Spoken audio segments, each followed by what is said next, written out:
अक्सर भारतीय राजनीति की बड़ी तस्वीर को समझने के लिए हमें किसी विशाल नक्शे को नहीं बल्कि किसी एक छोटे से चुनाव क्षेत्र की जमीनी हकीकत में उतरना पड़ता है। एक ऐसी जगह जो अपने आप में बदलते समीकरणों, लोगों की उम्मीदों और सियासत की बदलती हवा का पूरा आईना हो। तो आज हम उत्तर प्रदेश के एक ऐसे ही इलाके मेहनगर की कहानी को आंकड़ों और विश्लेषण के चश्मे से देखेंगे। नेगर ये आजमगढ़ जिले की एक ग्रामीण आरक्षित सीट है, पर ये सिर्फ एक विधानसभा क्षेत्र नहीं है। समझिए कि ये उस राजनीतिक जमीन का एक टुकड़ा है जहां सियासत का भविष्य तय हो रहा है।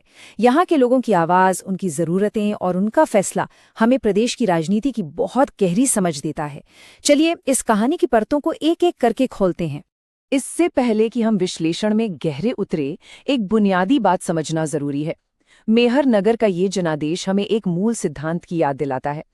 देखिए, चुनाव सिर्फ सत्ता की दौड़ नहीं है। इसका असली मकसद है लोगों की सेवा करने का हक हासिल करना, उनका विश्वास जीतना। हर एक वोट एक जिम्मेदारी है, एक वादा है। किसी भी राजनीतिक विश्लेषण की आत्मा वहां के लोगों के जीवन में बसती है। आंकड़े और रणनीतियां तभी मायने रखती हैं जब हम उस जमीन की सच्चाई को समझें जहां वे लागू होती हैं। तो चलिए सबसे पहले मेहनगर के लोगों की रोजमर्रा की जिंदगी, उनकी असली परेशानियों को समझते हैं। यहाँ के ज्यादातर जिंदगी गन्ने के खेतों और छोटी छोटी किसानी के इर्द गिर्द घूमती है, और यहीं से शुरू होता है असली जीवन संघर्ष। सोचिए, किसान को गन्ने का पैसा वक्त पर नहीं मिलता, सिंचाई के लिए पानी की कमी है, ये सब रोज की चुनौतियां हैं। गांव के नौजवानों के पास काम नहीं है, आज भी बिजली, पानी और टूटी फूटी सड़कें ही सबसे बड़े मुद्दे हैं। और इन सब के ऊपर लोगों के मन में ये एहसास कि मौकों का बंटवारा जाति के आधार पर होता है, एक गहरी नाराजगी पैदा करता है। यही वो मुद्दे हैं जो यहाँ की सियासत का मिजाज तय करते हैं। अच्छा, अब जमीन की इस आवाज को चलिए आंकड़ों की जुबान में सुनते हैं। ये नंबर सिर्फ नंबर नहीं है, ये लोगों की मिलीजुली आवाज है जो हमें इस चुनाव क्षेत्र की असल राजनीतिक कहानी बता रहे हैं। हर एक प्रतिशत, हर मार्जिन एक इशारा है, एक बड़े बदलाव का संकेत।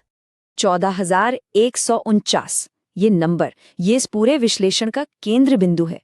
2022 में समाजवादी पार्टी की जीत का अंतर बस इतना ही था, कुल वोटों का महज 6.4%। हाँ, ये जीत तो थी, लेकिन एक बहुत ही नाजुक धागे से बंधी हुई जीत। ये एक ऐसा जनादेश था जो साफ नहीं बल्कि नाजुक था, और यही बात इस सीट को राजनीतिक तौर पर इतना दिलचस्प बना देती है। इस कहानी को पूरी तरह समझने के लिए हमें वक्त में थोड़ा पीछे जाना होगा। जरा इस टेबल पर नजर डालिए। 2007 में समाजवादी पार्टी यहाँ मुकाबले में ही नहीं थी। 2012 में पार्टी लगभग 34% वोट से जीती। 2017 में भी वोट शेयर करीब करीब वही रहा। लेकिन 2022 में दो बड़ी बातें हुईं। सपा का वोट शेयर बढ़कर 39% से ज्यादा हो गया, लेकिन जीत का अंतर बहुत कम हो गया। क्यों? क्योंकि मैदान में एक नई और मजबूत ताकत आ चुकी थी। और ये चार्ट, ये उस कहानी का सबसे जरूरी हिस्सा दिखाता है। देखिए भारतीय जनता पार्टी का वोट शेयर कैसे बढ़ा। 2012 में करीब 19%, 2017 में कोई उम्मीदवार नहीं, और फिर 2022 में सीधा लगभग 33% पर एक जबरदस्त छलांग।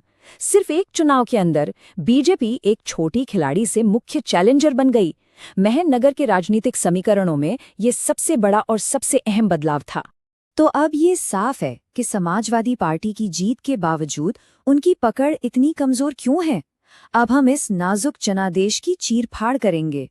हम देखेंगे कि पार्टी की पारंपरिक ताकतें क्या हैं और उनके सामने कौन से नए खतरे खड़े हो गए हैं जिन्होंने इस जीत को इतना नाजुक बना दिया है।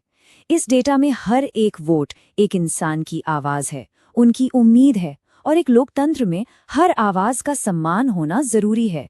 यही जिम्मेदार और सूचित जनसंवाद की नींव है जो हमारे संविधान का मूल है। तो सवाल ये है कि बीजेपी का ये उछाल आया कहाँ से? इसका जवाब बहुजन समाज पार्टी के वोट बैंक के बिखरने में छिपा है। देखिए, पहले मेरनगर में मुकाबला 3 पार्टियों के बीच होता था, लेकिन 2022 में बीएसपी का वोट काफी हद तक टूट गया, और ये टूटा हुआ वोट मुख्य रूप से बीजेपी और कुछ हद तक सपा के खाते में चला गया। इसने लड़ाई को सीधे सीधे दो तरफा बना दिया, जिससे मुकाबला और कड़ा हो गया और जीत का अंतर बहुत घट गया। यहाँ हम समाजवादी पार्टी के सामने खड़ी दुविधा को साफ साफ देख सकते हैं। एक तरफ उनकी पारंपरिक ताकत है, एक वफादार वोट बैंक, सामाजिक न्याय का एक मजबूत ब्रांड। लेकिन दूसरी तरफ बीजेपी की आक्रामक रणनीति सीधे इसी वोट बैंक में सेंध लगा रही है, मतलब उनकी बुनियाद ही खतरे में पड़ गई है। ये एक क्लासिक केस है जहां जीत के बावजूद जमीन खिसक रही है। तो अब सवाल ये उठता है कि इस नाजुक जनादेश को एक मजबूत पकड़ में कैसे बदला जाए। राजनीतिक रणनीतिकार अक्सर ऐसी हालत से निपटने के लिए एक चौतरफा नजरिए पर काम करते हैं। आइए देखते हैं कि इस तरह की चुनौती के लिए एक मुमकिन खाका कैसा दिख सकता है, जिसे यहाँ चतुर्मुख सिद्धांत के रूप में समझा जा सकता है। ये सिद्धांत 4 आपस में जुड़े हुए खंभों पर खड़ा है। चुनावी रणनीति ये तय करती है कि किसे मैदान में उतारना है। संगठनात्मक रणनीति ये पक्का करती है कि जमीन पर कैसे काम करना है। कथात्मक रणनीति इन दोनों को एक कहानी में पिरोती है और संसाधन रणनीति इन सबको मुमकिन बनाती है। पहले खंबे का निचोड़ है स्थानीयता और सबको साथ लेना, मतलब एक स्थानीय चेहरा चुनना और सिर्फ अपने कोर वोट बैंक से आगे बढ़कर एक बड़ा गठबंधन बनाना। एक ऐसा गठबंधन जो लोगों के असली मुद्दों जैसे विकास और रोजगार पर ध्यान दे। दूसरा खंभा है लगातार मौजूदगी। देखिए, राजनीति सिर्फ चुनाव के वक्त नहीं होती। इसका मतलब है पूरे साल लोगों से जुड़े रहना, उनकी समस्याओं को सुनना और हल करना, ताकि विश्वास बने। एक मजबूत संगठन ही एक नाजुक जनादेश को टिकाऊ बना सकता है। तीसरा खंभा है सही कहानी। हर चुनाव एक कहानी पर लड़ा जाता है। यहाँ की रणनीति एक पॉजिटिव कहानी बनाने की है। हमारी सरकार, हमारी आवाज, जो सामाजिक न्याय की बात करे और जिसका संदेश इतना सरल और सीधा हो कि हर किसी तक पहुंचे। और चौथा खंभा है संसाधनों का स्मार्ट इस्तेमाल। जब संसाधन कम हो तो उन्हें सही जगह पे लगाना बहुत जरूरी हो जाता है।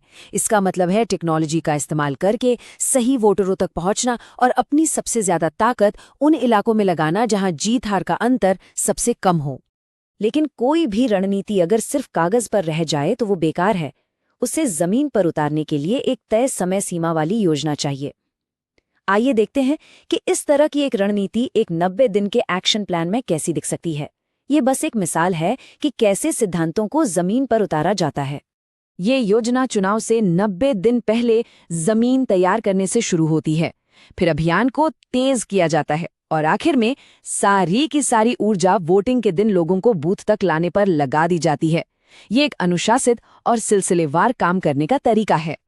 और अंत में हमें ये याद रखना होगा कि ये सब कुछ, ये आंकड़े, ये रणनीति, ये योजना, ये सब सिर्फ एक चुनाव जीतने के लिए नहीं है। इन सबका एक बड़ा मकसद है जो सियासत से कहीं ऊपर है। ये शासन और जनसेवा के मूल सिद्धांत से जुड़ा है। असली मकसद लोगों का विश्वास जीतना है, और विश्वास तब बनता है जब हम उनकी निजी जानकारी, उनकी पहचान का सम्मान करते हैं। भारत का डीपीडीपी फ्रेमवर्क इसी बात पर जोर देता है कि हर नागरिक की सहमति जरूरी है। यही एक आदरपूर्ण रिश्ते की शुरुआत है। इस पूरी कवायद का निचोड़ इस एक लाइन में है। लक्ष्य सिर्फ सत्ता पाना नहीं, बल्कि लोगों का विश्वास हासिल करना है। डेटा पर आधारित राजनीति तभी सफल और सार्थक हो सकती है जब उसके केंद्र में लोग हों, उनकी जरूरतें हों और उनका भरोसा हो। तो हम आपको इस एक सवाल के साथ छोड़े जाते हैं। क्या चुनाव जीतना एक अभियान का अंत है, या फिर ये लोगों की सेवा करने की एक प्रतिबद्धता की असली शुरुआत है? महनगर का ये नाजुक जनादेश हमें यही याद दिलाता है कि असली काम तो नतीजों के बाद ही शुरू होता है। अगर आप एक जन केंद्रित नेता बनना चाहते हैं और अपने निर्वाचन क्षेत्र का उत्थान करना चाहते हैं, तो blueprintstrategies.ai से mgr@blueprintstrategies.ai पर संपर्क करें या 08042041602 पर कॉल करें। राजनीति से परे उद्देश्य।